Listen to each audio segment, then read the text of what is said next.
Bienvenue à ce journal, mesdames, messieurs, voici le sommaire. Les chefs des institutions ont tenu leur première réunion interinstitutionnelle ce mardi autour du chef de l'État Joseph Kabila Kabange. La sécurité, l'économie et les élections sont des sujets abordés au cours de cette rencontre. L'une des grandes décisions, c'est la désignation de nouveaux animateurs conformément à la Constitution face à l'inefficacité et la démission des responsables de certaines entités territoriales. 1 an de prison et 300 000 € d'amende, c'est la sentence de Jean-Pierre Bemba annoncée ce mercredi à la CPI dans l'affaire subornation de témoins. Ses co-accusés, dont Babala écope de 6 mois de prison, Arido 11 mois de prison, mais sortent libres du procès au regard de temps passé en prison. Maître Kilolo purgera une peine de 2 ans et 6 mois avec 30 000 € d'amende et Mangenda a une peine de 2 ans de prison. Et enfin en sport, l'entraîneur du tout-puissant Mazembe jette le tablier.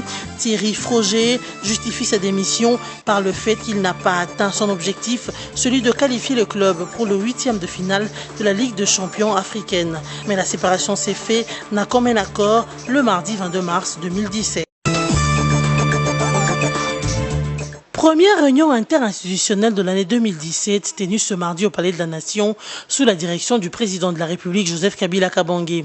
Ceci dans le cadre de l'évaluation régulière de la situation générale du pays. Les chefs des institutions ont abordé des questions sur la sécurité, l'économie et les élections. Au cours de cette rencontre, des grandes décisions ont été prises. Le chef de l'État a décidé de procéder à la désignation de nouveaux animateurs de certaines entités territoriales conformément à la Constitution. Une décision prise face à l'inefficacité et la démission de fait des responsables de certaines entités. Cependant, une recommandation ferme a été faite à la justice de poursuivre systématiquement les auteurs des différents crimes. Et le laxisme de la MONUSCO dans la gestion du dossier Mbororo dont le OLE a incité à recommander la révision de son accord de siège. Il a été instauré le dialogue social sur l'incidence de la situation économique difficile sur le pouvoir d'achat et une exigence de réforme fiscale pour attirer plus d'investisseurs privés, l'adoption de la loi sur le partenariat public-privé, des mesures de soutien de l'entrepreneuriat. Sur les élections, une réflexion a été suggérée sur la réforme du mode de scrutin. Avec 20 millions d'enrôlés, 320 millions de dollars déboursés en 2016 par le gouvernement, un consensus dégagé sur la gestion de séquences des élections, la CENI annonce le lancement des enrôlements dans les 2 dernières zones restantes. Autour du président de la République, réunit les chefs d'institutions, le Parlement, le gouvernement, la Cour constitutionnelle, la Cour suprême et la Haute Cour militaire. Une évaluation au préalable de forces onusiennes en République démocratique du Congo avant le renouvellement du mandat de la MONUSCO. C'est la position du gouvernement congolais au Conseil de sécurité de l'ONU qui a tablé sur la situation politico-sécuritaire du pays le mardi 21 mars à New York. Léonard Sheo Kitundu, vice-premier ministre et ministre des Affaires étrangères et de la coopération internationale qui a représenté le gouvernement à cette réunion, a expliqué qu'il était inadmissible que la MONUSCO ne soit pas parvenue à restaurer la paix depuis environ 2 décennies. Ce, en dépit du fait que cette mission onusienne en RDC est la plus importante au monde, vu le nombre de ses contingents militaires. Le ministre des Affaires étrangères ne s'est pas cependant opposé au renouvellement du mandat de cette mission. Mais, a-t-il ajouté, il faut au préalable une évaluation au regard des résultats mitigés enregistrés depuis son déploiement et opérationnalisation en RDC. Cette évaluation a pour objectif de déterminer les failles dans l'application des engagements de manière à permettre au gouvernement d'aboutir à une amélioration de l'efficacité opérationnelle des forces déployées. Quant à la mise en œuvre de l'accord de la Saint-Sylvestre, le chef de la diplomatie congolaise qu'il n'existe aucune manœuvre pour retarder sa mise en œuvre. Pour lui, la signature de ce compromis draine pour des raisons objectives, notamment la mort de Etienne Tshisekedi. Il est par ailleurs resté confiant quant à l'aboutissement heureux des négociations malgré les divergences entre les parties prenantes. La session extraordinaire sur la situation sécuritaire en RDC au Conseil de sécurité des Nations Unies était au centre des échanges entre la MONUSCO et la presse ce mercredi 22 mars. Mamad Sidikou, chef de la MONUSCO, a noté que le contexte politique et sécuritaire en RDC est jonché de profonds changements ces derniers mois et cela impose un ajustement des priorités du pays et même la posture de la MONUSCO. Quant aux propos du ministre des Affaires étrangères vis-à-vis de la mission onusienne devant le Conseil de sécurité, la MONUSCO rejette toute forme d'accusation portée portées à son égard. Elle indique par contre que la première responsabilité de protection des civils incombe aux forces congolaises, même si beaucoup reste encore à faire du côté de la MONUSCO. Il est vrai qu'il reste encore un long chemin à faire ensemble. Et c'est bien ce mot « ensemble » qui me semble être au cœur de cet enjeu que nous avons tous. On peut effectivement dire « nous n'y sommes pas, il reste encore des choses à faire, ça fait longtemps, des années que la MONUSCO est là, qu'avez-vous fait ?» Nous avons fait beaucoup. Nous avons fait beaucoup, et ici les gens le savent bien. Toutes les actions que nous menons au quotidien pour, à côté de nos partenaires militaires congolais, prévenir des actions violentes, mettre un terme à ceux qui agissent de manière violente, tout ça c'est notre action au quotidien avec nos partenaires congolais. À la question de savoir si la MONUSCO enquête-t-elle sur les allégations des fausses commises dans les Kasaï, Barbara Matasconi, membre du Bureau conjoint des violations des droits de l'homme, a fait savoir que toutes les allégations ne doivent pas être confirmées pour l'instant. Nous avons communiqué des indications très précises sur 10 endroits où nous sommes assez sûrs que ce que nous avons vu, les témoignages que nous avons recueillis font état des fausses communes. Pour être plus précis, ça se réfère pas seulement à des faits récents.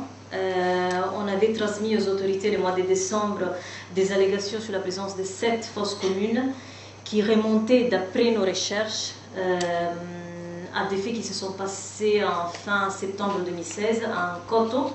Par ailleurs, la mission onusienne a annoncé que le soutien de la MONUSCO à la Commission électorale nationale indépendante dans le cadre des opérations de révision du fichier électoral est quasiment terminé en ce qui concerne son volet logistique. Jean-Pierre Bemba a été condamné à 1 an d'emprisonnement et 300 000 € d'amende. Ce, dans l'affaire de subornation de témoins dans son procès pour crimes de guerre et crimes contre l'humanité. C'est ce qu'a annoncé la Cour pénale internationale CPI ce mercredi 20 mars. Fidel Babala, lui aussi impliqué dans cette affaire, a été condamné à 6 mois de prison, mais il devra sortir libre de ses procès compte tenu du temps qu'il a déjà passé en prison. Pour sa part, Maître Kilolo, ancien avocat de Jean-Pierre Bemba, devra purger une peine de 2 ans et 6 mois et payer une amende de 30 000 €. De son côté, Jean-Jacques Mangenda a été condamné à une peine de 2 ans de prison, alors que Narcisse Arido devra sortir de la prison malgré sa condamnation à 11 mois de prison, étant donné le temps qu'il a déjà purgé pendant le déroulement du procès. Pour rappel, la Chambre de premières instances 7 a déclaré Jean-Pierre Bemba et ses complices coupables de plusieurs atteintes à l'administration de la justice. Ces atteintes ont eu lieu avec les faux témoignages livrés par des témoins de la défense dans une autre affaire contre les présidents du MLC devant la Cour pénale internationale. Reprise des discussions sur l'arrangement particulier à la SENCO, c'est mercredi 22 mars 2017. Une plénière consacrée uniquement à la répartition des postes ministériels entre les composantes. Une commission composée d'une dizaine de personnes venues des différentes composantes avait été créée depuis la plénière du lundi 20 mars pour discuter de cette question et produire des propositions concrètes au cours de la plénière de ce mercredi. Et c'est après validation de ces propositions par tous qu'elles devraient être adoptées par les parties prenantes. D'après un membre de la commission restreinte sur la formation du prochain gouvernement, 4 ministères de souveraineté ne sont pas concernés à ce stade des négociations. Il s'agit du ministère de la Justice, de la Défense, de l'Intérieur et des Affaires étrangères. Ces ministères feront l'objet de discussions entre le président de la République et le Premier ministre. Du côté du rassemblement, l'ordre semble revenir. Félix Tshisekedi, président du RASOP Limité, a échangé hier, mardi 21 mars, avec une délégation de la dynamique conduite par Freddy Matungulu. Au sortir de la réunion, Freddy Matungulu a fait savoir que l'unité est retrouvée au sein du RASOP. Avant d'ajouter qu'ils ne doivent pas défier la population, ils doivent au contraire l'écouter. Les discussions sont en cours avec les autres membres encore hésitants, ont affirmé certaines sources à Limité. Par ailleurs, c'est aussi ce mercredi que l'UDPS devrait fixer l'opinion sur la suite de sa participation aux discussions sur l'arrangement particulier de la SENCO. Pour rappel, le secrétaire général de ces partis, Jean-Marc Kaboun, avait suspendu sa participation aux discussions le lundi 20 mars. Il a accusé la majorité présidentielle de bloquer les travaux.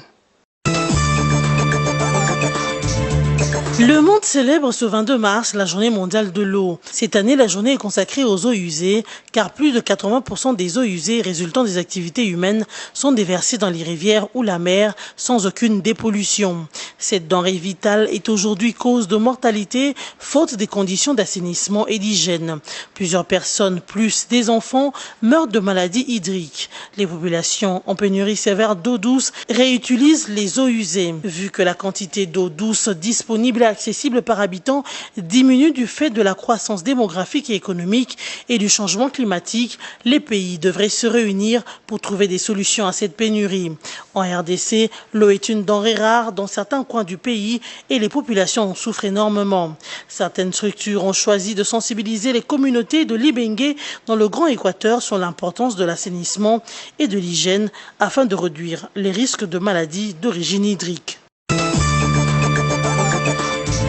Retour à la case de part, les jeunes Ivoiriens qui avaient tenté l'aventure de l'immigration clandestine vont être rapatriés à Abidjan en Côte d'Ivoire où ils seront pris en charge par les autorités ivoiriennes et l'Organisation internationale pour l'immigration OIM. Ils sont 151 exactement à avoir déchanté après un long voyage comportant de multiples étapes qui souvent les amenaient dans l'impasse à Tripoli, la capitale libyenne. Djeneba Konaté, chargé de bureau de l'OIM à Abidjan, a fait savoir qu'un certain montant sera donné aux immigrants et un kit avec de vivres, une façon de les accompagner dans leur réintégration. Selon l'OIM, depuis le début de l'année, 11 000 hommes, femmes et enfants ont fait la traversée de la Méditerranée. Aujourd'hui, l'Organisation internationale pour l'immigration avance un chiffre de 12 000 Ivoiriens clandestins en Libye, même s'il est difficile de vérifier ce nombre. Les Ivoiriens représentent donc en ce moment le premier contingent de candidats à l'immigration clandestine, affirme l'Organisation internationale pour l'immigration. Thierry Froger n'est plus l'entraîneur principal du tout-puissant Mazembe de Lubumbashi. Les Corbeaux se sont séparés d'un commun accord de leur coach ce mercredi 22 mars 2017. Selon le site du club louchois qui a annoncé cette nouvelle, cette séparation a été décidée après avoir observé que l'objectif de qualifier les clubs pour les huitièmes de finale de la Ligue des champions africaine n'a pas été atteint. Le Français Thierry Froger a signé un contrat avec le tout-puissant Mazembe le 13 février 2017 et ce compromis courait jusqu'au 31 décembre 2017. Arrivé à Lubumbashi, les Français ne disputera que 2 matchs de Ligue des Champions. La phase allée contre Caps United de Zimbabwe, lequel s'est soldé par un but partout. Au retour au Zimbabwe, les Corbeaux ne se sont contentés que d'un nul vierge qui n'a pas assuré leur qualification. Éliminé ainsi de la Ligue des Champions, le tout-puissant Mazembe disputera le match de barrage de la Coupe de la Confédération contre les Algériens de la jeunesse sportive de Kabylie. Place au rappel de titre. Les chefs des institutions ont tenu leur première réunion interinstitutionnelle ce mardi autour du chef de l'État Joseph Kabila Kabange. La sécurité, l'économie et les élections sont des sujets abordés au cours de cette rencontre. L'une des grandes décisions, c'est la désignation de nouveaux animateurs conformément à la Constitution face à l'inefficacité et la démission des responsables de certaines entités territoriales. 1 an de prison et 300 000 € d'amende, c'est la sentence de Jean-Pierre Bemba annoncée ce mercredi à la CPI dans l'affaire subornation de témoins. Ses co-accusés, dont Babala écope de 6 mois de prison, Arido 11 mois de prison, mais sortent libres du procès au regard de temps passé en prison. Maître Kilolo purgera une peine de 2 ans et 6 mois avec 30 000 € d'amende et Mangenda a une peine de 2 ans de prison. Et enfin en sport, l'entraîneur du tout-puissant Mazembe jette le tablier. Thierry Froger justifie sa démission par le fait qu'il n'a pas atteint son objectif, celui de qualifier le club pour le 8e de finale de la Ligue des champions africaine. Mais la séparation s'est faite d'un commun accord le mardi 22 mars 2017. Ce journal est terminé. Merci de continuer à nous suivre.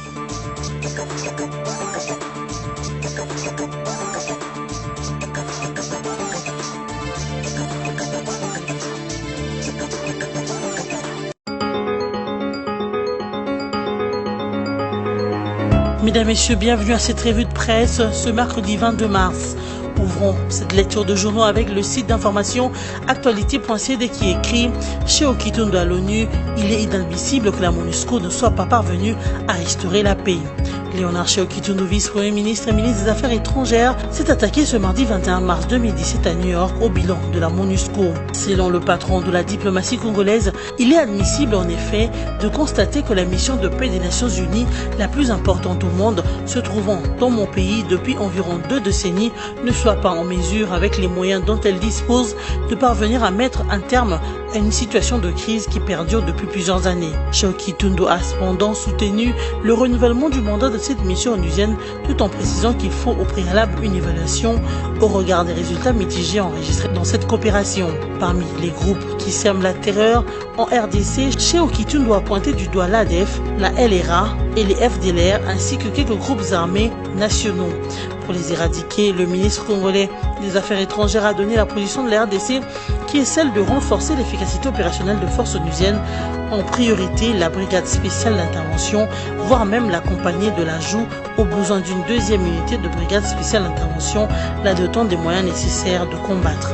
Au terme de ces échanges avec le leader de la dynamique, Félix Tshisekedi, la crise est finie, titre Forum 2As. Félix Tshisekedi, leader du rassemblement LMT, a échangé hier mardi 21 mars avec une délégation de la dynamique. Freddy Matungulu, qui a conduit cette délégation, a fait savoir au sortir de la réunion que désormais l'unité est retrouvée et de poursuivre que c'est la réconciliation au sein de la plateforme car les choses pressent. Il y a beaucoup de foyers de tension dans le pays et la crise économique a atteint des sommets, avant d'ajouter qu'ils ne doivent pas défier la population.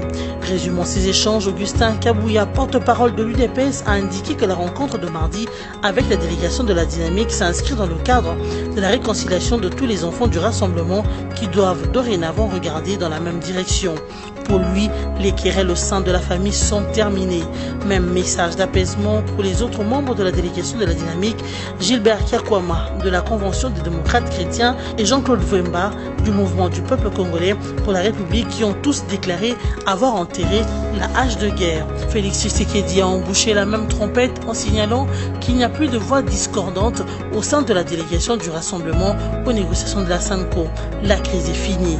Des sources alimentées affirment que les discussions sont en cours avec les autres membres encore hésitants. Poursuivons cette revue de presse avec la prospérité qui écrit à sa manchette « Arrangement particulier, SANCO vers la fin des discussions sans l'UDPS ». Le parti du leader Maximo a quitté le bateau alors que les discussions directes s'approchaient du quai. La question de la primature déchire encore et toujours le gotha politique en 2 blocs compacts. La bataille pour l'attribution de postes fait rage à la présidence du CNSA, dont le poste devenu vacant depuis la mort surprenante d'Etienne Tshisekedi est redevenu sujet à caution. Le retard dans la décrispation politique avec toutes les mesures de relaxation des figures emblématiques telles qu'initialement annoncées mais non encore exécutées fait craindre une fin sur une note d'un goût inachevé de ces discussions directes. Quoique tardives, les interventions de Monseigneur Marcel Outembi et de Maman Sidi Koussambo hier devant le Conseil de sécurité feraient-elles bouger les lignes dans l'application intégrale de l'accord du 31 décembre 2016 ? Trop peu sont ceux qui n'y voient plus clair et qui en appellent à tout prix au bon sens des uns et des autres pour un atterrissage en douceur. Il y va de l'intérêt de la patrie et du retour sur les rails du processus électoral, le seul qui peut offrir les chances égales fin décembre 2017 si le chronogramme est respecté pour départager une fois pour toutes tous les candidats aux ambitions rivales. En attendant, la transition, fruit du consensus, devrait permettre de fixer les règles du jeu et de baliser en même temps le trajet. Bouclons cette revue de presse avec Congo Virtuel qui écrit « Affaire arrestation de Kassem Tajedine, attaque sur le front de soutien au terrorisme ». Le prioritaire de l'entreprise Congo Futur, Kassem Tajedine, a été arrêté lundi matin à l'aéroport de Casablanca alors qu'il s'apprêtait à se rendre à Beyrouth à bord d'un avion de la compagnie aérienne marocaine. Les sources proches de la famille parlent de cette arrestation comme un rat plutôt qu'une arrestation, accusant la CIA d'être derrière ce qu'elles ont appelé le kidnapping d'un des leurs. À en croire plusieurs sources concordantes, les USA accusent Tajedine et ses frères Hussein et Ali de blanchiment d'argent et de financement du groupe terroriste Hezbollah Terrorisme. Dans cette affaire, écrit le site, le vœu le plus ardent des opposants congolais instrumentalisés par l'Occident impérialiste est de voir cette affaire sonner le glas du régime Kabila, mettant à profit le fait que les USA vont toujours farouchement en guerre contre les terroristes et leur soutien. La RDC a une gestion hiérarchisée et ce n'est pas son président qui octroie aux investisseurs le droit de s'implanter et d'exercer leurs activités en RDC. Tout ce qui intéresse la RDC, c'est que l'investisseur se conforme à ses lois et remplit ses obligations quand il réalise ses affaires en RDC. C'est qu'un investisseur étranger fait de ses intérêts gagnés en RDC n'intéresse pas le régime congolais. C'est la fin de cette revue de presse. Merci à vous qui l'avez suivi.